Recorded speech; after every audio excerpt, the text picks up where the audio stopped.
欢迎观赏 RO 军事频道。中国003、004、005超级航母。现在我们讨论这个问题：中国是否具备建造自己的核动力航空母舰呢？而不能够建造核动力航空母舰，取决于3个主要的因素。首先，第一，是否有能力研发大型舰船的能力。第二个因素就是航母需要应用特别生产的钢材，这是特别制造的钢材，因为航母是几万吨的大区在海上移动，而且有舰载机的上下飞动，所以航母的钢材是特别的抗击，所以舰载机的升降，所以这是一个非常高技术的钢材技术。第二个因素就是航母的小型化核动力反应堆，因为航母在有限的空间不能携带太大的核动力反应堆，所以要建造一个小型的核动力反应堆，刚好恰置在航母的身躯之中，以方便减少空间，发挥最大的功能。那么能不能够产生航母的舰载机的战斗能力，这取决于航母所运载的舰载机，还有航母所佩戴的所有的武器的先进程度。基本上，航空母舰只是一个大铁板，如果没有拥有世界级的最高级的电子武器以及最高级的舰载机，根本就是一个庞大的恐龙在海上等待敌人的导弹攻击而沉入海中。关于第一个条件，就是关于船型研发方面的能力。中国的船舶制造业规模是属于世界的第一，每年的造舰速度有如下脚式的，所以西方都对中国的造船业产生了一种无穷的恐惧感。中国船舶方面拥有完全完整的产业链和各种配套设施，以及完全船舶造舰的服务人员，所以完全建造船舰和设计方面完全不是一个问题。中国船舶的建造人员高达30多万人。从最近几年的大型海洋舰船可以看出，中国的造船力以及造船人员的设备及科技以及技术和文化技能都是世界领先第一的。中国就曾经建造出40万吨级的大型拖上船，奋斗者号以及南京2号都是现实的例子。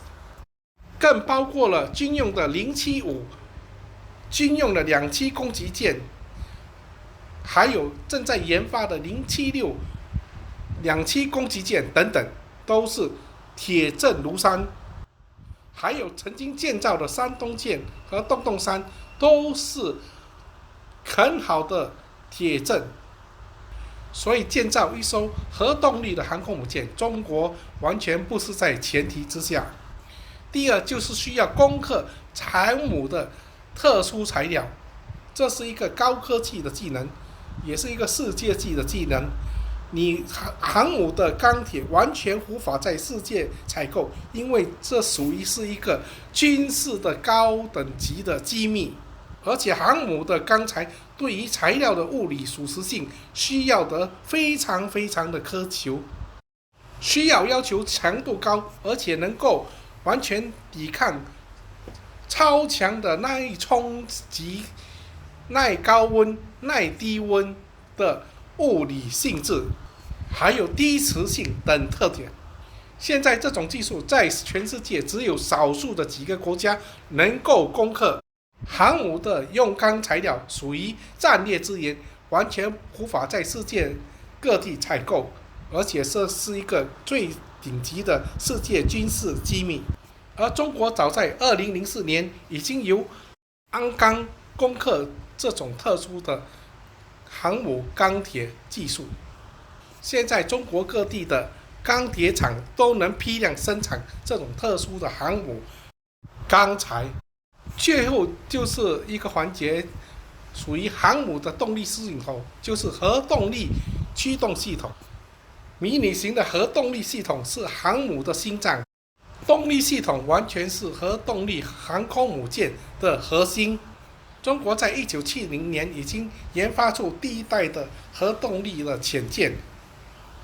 应用在航母上的核动力反应堆是属于迷你型的小型核动力反应堆。中核集团的玲珑1号的反应堆就是属于迷你型的核动力反应堆，这是基于军用核动力技术所研发的，属于超迷你型的核动力反应堆，适合于装置于潜艇以及航空母舰之中，用于节省空间，产生最大的驱动力。它尺寸属于高14米，宽度不足于15米，是属于超级迷你型的核动力反应堆。输出功率属于3100兆瓦，30万的马力，这已经超过美国的迷你支航空母舰的核动力反应堆，而且它的安全性也是非常的高。这个核动力迷你型的反应堆已经非常接近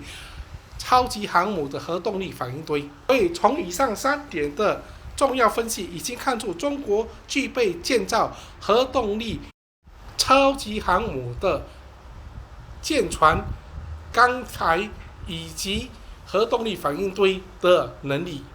谢谢大家的收看，这期的004中国超级航母，我们下一期再见。I don't know what to do.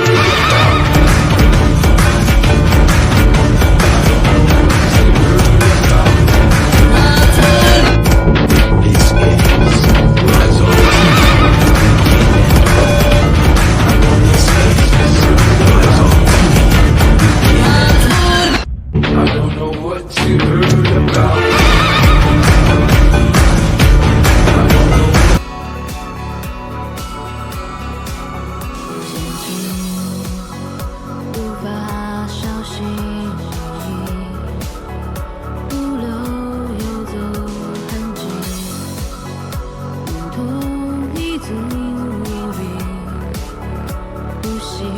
躲避，却观察着别人。